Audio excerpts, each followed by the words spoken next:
What's up, Roxstars? It's Rox, and I'm coming to you today with a review for Underground Season 2, Episode 5. So let's get to it, shall we? All right, you guys, so your boy Kato, remember he is schmoozing with the white folks, letting them know that he has the money to hang with them. However, he does make it a point to kick at them whenever he can, okay? That's proven in the little opening scene when you see his play being acted out and the white people are offended by the acting. He thinks it's hilarious. After the play is over, the white guy that's been with him since London, what's his name? Francis comes and tells him, I got everything straight. He said, everything's ready for our special guest. He says, yeah, I don't know why you're doing this, though. Okay, we was happy in London. You were happy with Devi. Now you here. Why are you trying to hang with these people that don't accept you? Kato was just like, oh. He obviously has a plan that Francis is not feeling. He's like, we're going to go and get dressed and get ready for the party. And Francis was like, you know what, I'm not coming because I refuse to watch this noose get tightened around your neck by you. That you are going to hang yourself poking at this bear, these white folks. So this party, it's an abolitionist fundraiser of sorts. Okay, we find out that Kato is trying to fund the movement. His special guest is Frederick Douglass, played by John Legend. And it was interesting. I haven't seen John Legend do too much acting. I don't know why I have this feeling inside of me that Frederick Douglass should sound like, Martin Luther King when he's up on the podium, up at the altar, talking like this. You see the pictures of him and you just automatically think of him being regal and strong and, deep voice. So then when you get John Legend up there talking, you just remember, okay, Frederick Douglass was a regular person. Of course, he's doing extraordinary things. Okay, so it was cool.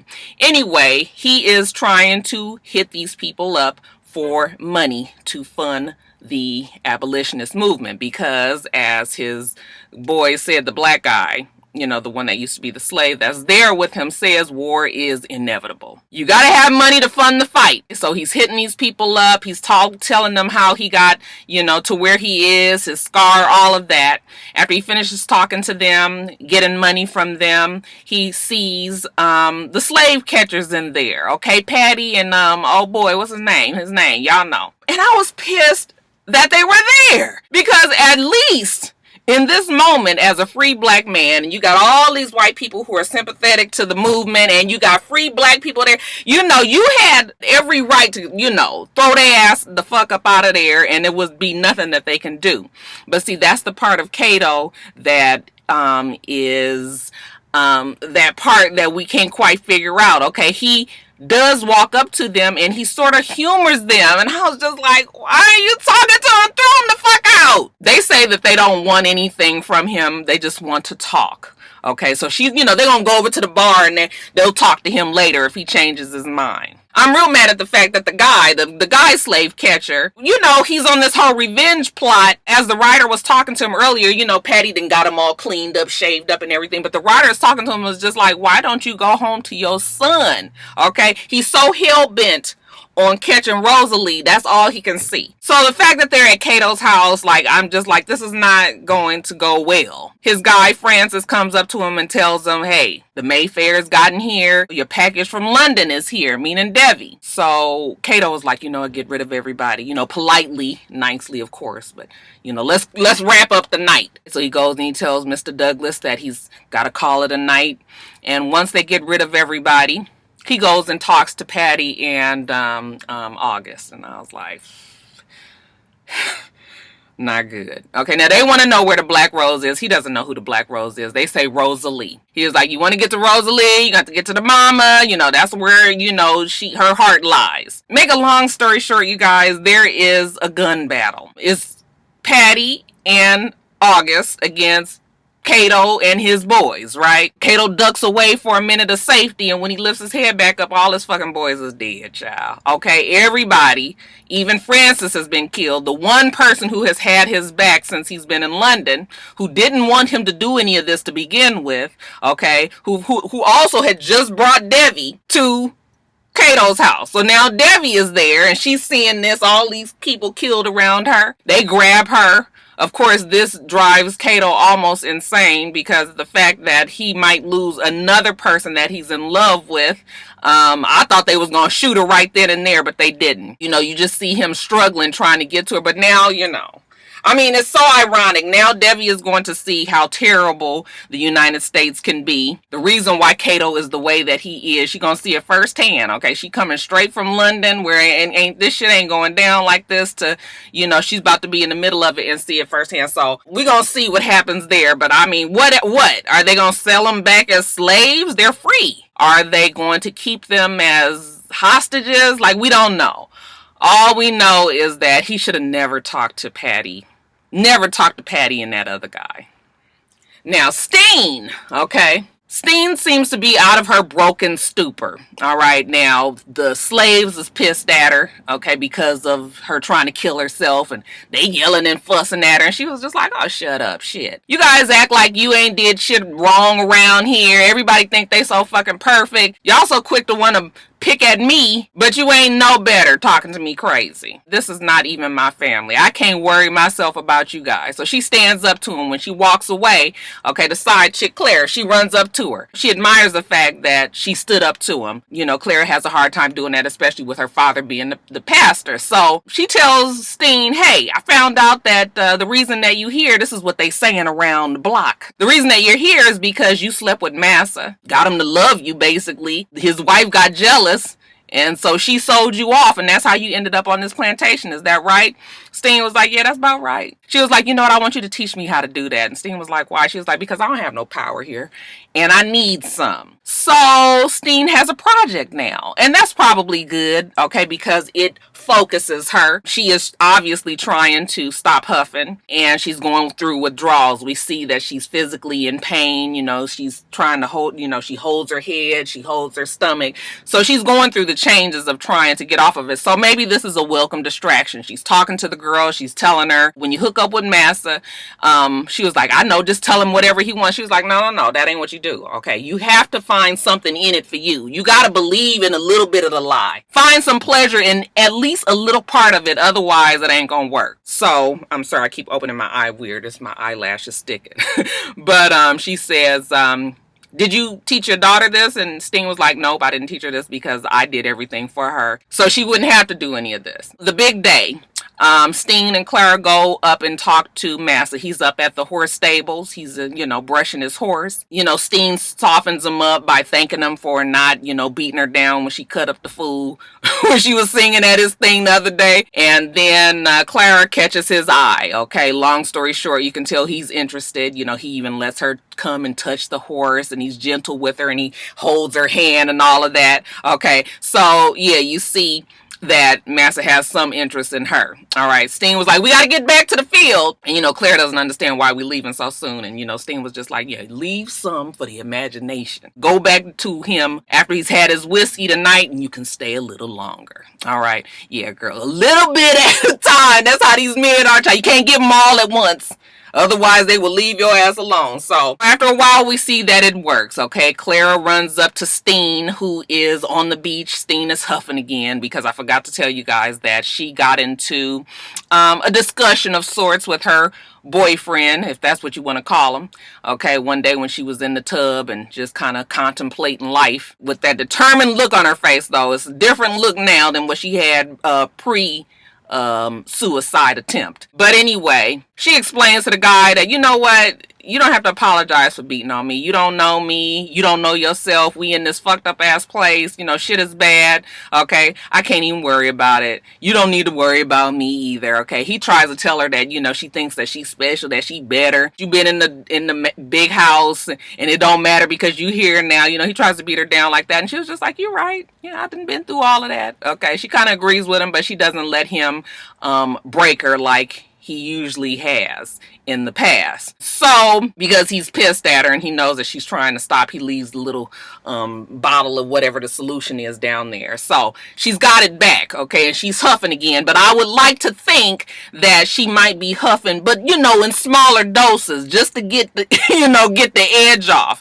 Because when Clara tells her, I did it, okay? He held my hand, we kissed. It'll be soon before he's doing everything that I tell him to do. That's when Steen tells her, good, okay, because you gonna use him to get me off this island. So like I said, we got pre-suicidal Steen and post-suicidal Steen, and definitely post-suicidal Steen is the one that we used to. Steen is on her way back to Georgia. And then lastly, Elizabeth. Now, I told you guys that she's mad about the fact that John was killed and it just seemed to have been brushed under the table. Okay, she cannot hide it anymore. Okay, even though she admires the fact that Georgia is trying to do a peaceful movement, you know, she is more inclined towards the John Brown fighting by any means necessary movement. So this is the episode where she has chosen her side. Speaking of Georgia, some sheriff come and raid the home. They are looking for Georgia.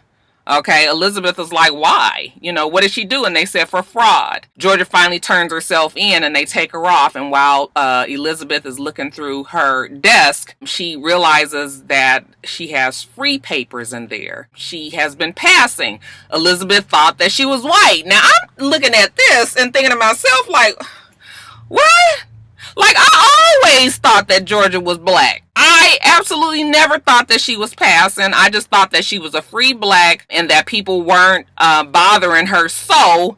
Because when you look at her, she, you know, even with the fair skin, she has very black features. Okay, the nose is a direct giveaway. So this part of the show, I was just like, why she didn't know? Georgia comes back from the sheriff's, you know, they had let her go. And, you know, Elizabeth goes up to her and tells her, like, you know, I saw your papers. You've been passing.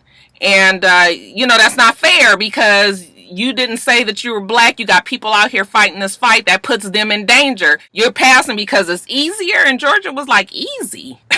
What about all of this do you think is easy? I am trying to survive like everybody else. It's better that I pass and try to get the movement pushed further than, you know, me not passing. Whatever works at this point is what it, but you are very silly to think that I'm doing this because it's easier. Nothing about any of this is easy. So Georgia kind of puts Elizabeth in her place because I was just like... But I still didn't get that they thought that the child was... I didn't get that they thought that she was white all this time. Rosalie, she's stronger. She's better. And her health is better. So she is awake and conscious now. Elizabeth goes and talks to her and is just like, girl, are you crazy? Okay, you've been out here, you pregnant. Okay, you could have got yourself killed. You could have got the baby killed. Both of you guys killed. Like, what are you doing?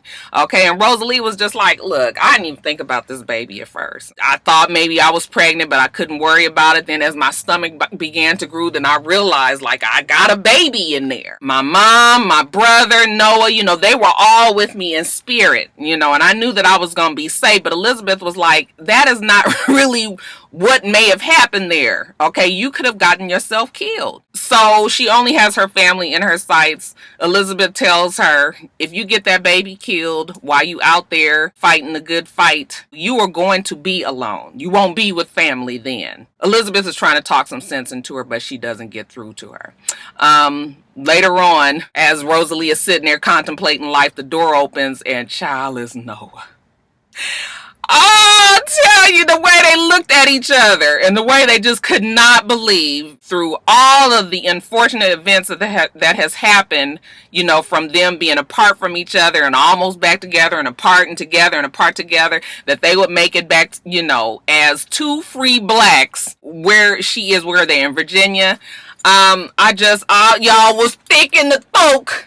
Oh my God, I almost had a little tear, you know, because, you know, he went up to her gently and, you know, they were feeling each other's face. And I mean, you could just tell that they could not believe that they were there together. I was just like, oh, they love each other so, you guys. So they start talking. And of course, it's the business of trying to get these people free. What Rosalie has been through, how she wants to go back. She wants to get her family. Noah's telling her, no, you weak and you need to rest. And she was like, no, I'm better now. I'm stronger now.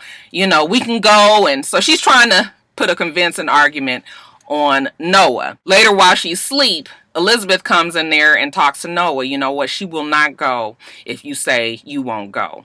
Okay. And so he tells her, it's strange, the whole idea of having a choice, that when he left out of Georgia was absolutely no way anybody could convince him that he would go back. And now here he is contemplating going back to the hellhole with Rosalie to get her family. He's never had a family.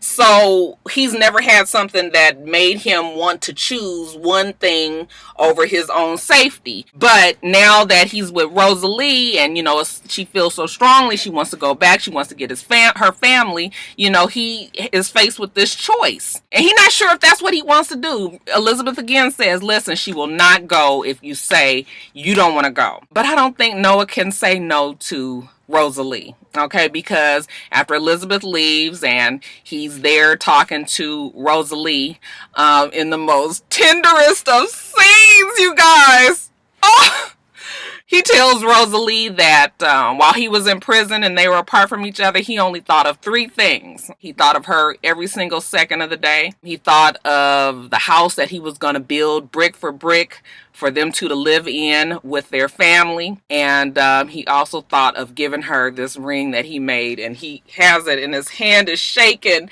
and she's looking at it, and you would swear it was a 5,000 carat diamond ring, the way she was looking. I mean, just the love that those two have for each other is just, even now, it just gives me like, I just feel so, y'all, my heart felt so full, because I was just like, wow. I mean, just look at these two making it back to each other, you know. So when he gave her that ring, he could not say no. He said, I love you and I will follow you anywhere. He trusts her that much to put everything on the line for her and go back to Georgia, where he thought he would never, ever go, especially once he got free. I don't think that she told him that she was pregnant.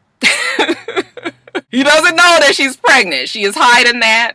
And I think she didn't tell him because he probably would have, I don't even think he would have said no then, but she wasn't taking that chance, because now he would probably have felt even more protective over his family, that they're going back and they're trying to be together. But she didn't want to take no chances, so she didn't tell him, you know, that she was pregnant. So we see them heading back to Georgia as well on a horse and carriage or horse and wagon. I was sad for them though, because they don't realize that the Georgia, you know, the Macon that they know of is not there any longer. Her mother is not there. Her brother is dead. The wife is there, but the husband is dead. The slave master is dead. So it's a lot that they're coming back to, and they don't even realize that it's almost going to be a futile attempt. But we'll see, because like I said, it looks like everybody is going back to that spot, and I guess some paths will cross eventually. And then lastly, Elizabeth, you know, I told you that she is going out with John Brown. He has invited her to come and hear Harriet Tubman speak, which we'll hear on the episode next week. They are on their journey to where Harriet Tubman will be speaking. While they're out in the middle of the night, you know, they're stopped by some slave catchers, and they're threatened, tied to a tree, and you know, they're trying to scare her. You know what we do to slave stealers? And she was just like, you know what, look, I'm tired of being scared. I'm tired of running, trying to keep secrets. Okay, if you're gonna brand me, then do it. Shit. They got her shirt ripped off, and they got this, you know, knife up to her back. I couldn't tell if I don't think they branded her, but they kind of like cut her just as a warning. And then they were like, you know, we gonna leave you to the animals, but just know, okay, that you keep on acting the way that you do, then we'll come back for that ass. Okay, so they have threatened Elizabeth, and if I know Elizabeth like I think I do, this is probably just gonna make her madder. Alright, you guys, so that is it. Oh, how I love Underground. I think this show is so awesome. Anyway, you guys, let me get off of here. Make sure that you rate, comment, and subscribe to the channel. I'm itsrox. The channel is for itsrox. Everything else I do will be in the bottom bar. Alright. So I hope that you have a wonderful, wonderful rest of your day, and I plan on doing the same. Till next time, Roxstars. Bye.